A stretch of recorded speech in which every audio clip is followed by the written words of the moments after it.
My name is Julie, and I'm going to be reading Acts chapter 25 for you. The trial before Festus.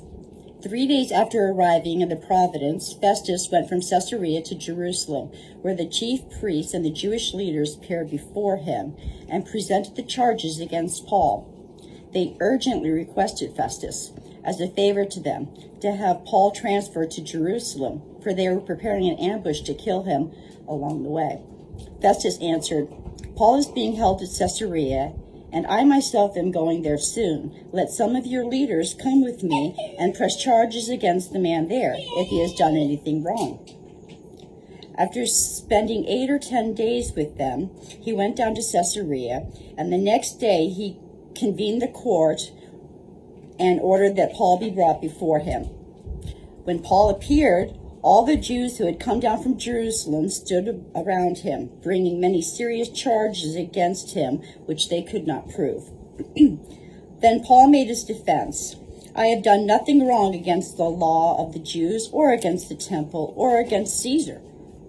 Festus, wishing to do the Jews a favor, said to Paul, "Are you willing to go to Jerusalem and stand before trial there before me with these charges?" And Paul answered, "I am standing before Caesar's court, where I ought to be. For I have not done anything wrong to the Jews. As you yourself know very well, if, however, I am guilty of doing anything deserving death, I do not refuse to die.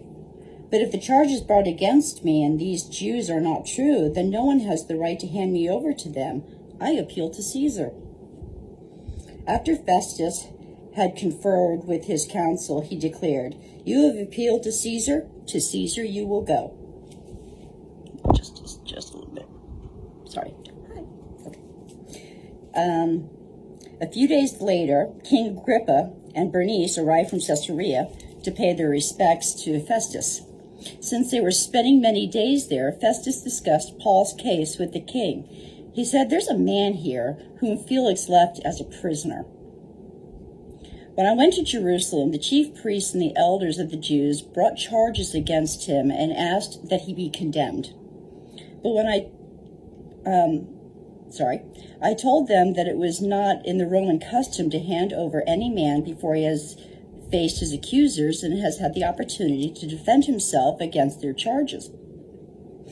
When they came here for me, I did not delay the case, but convened the court until the next day and ordered the man be brought in.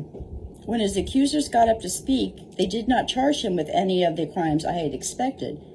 Instead, they had some points of dispute with him about their own religion and about a dead man named Jesus, who Paul claims is alive.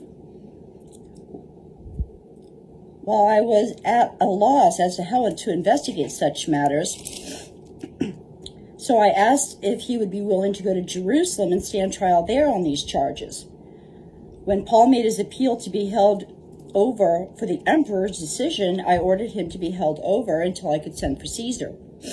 Then Agrippa said to Festus, "I would like to hear this man myself." He replied, "Tomorrow you will hear from him." The next day, Agrippa and Bernice came from a great pomp and entered the audience room with the high-ranking officers and the leading men of the city. And at the command of Festus, Paul was brought in. Festus said, "King Agrippa, and all who are present with us, you see this man, this whole Jewish community has petitioned me about him in Jerusalem and here in Caesarea, shouting that he ought not live any longer.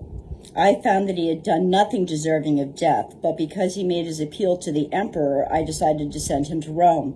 I have nothing definite to write to his majesty about him. Therefore, I have brought him before all of you, and especially before you, King Agrippa, so that as a result of this investigation, I may have something to write, for I think it is unreasonable to send a prisoner without specifying the charges against him." Thank you for listening. God bless you.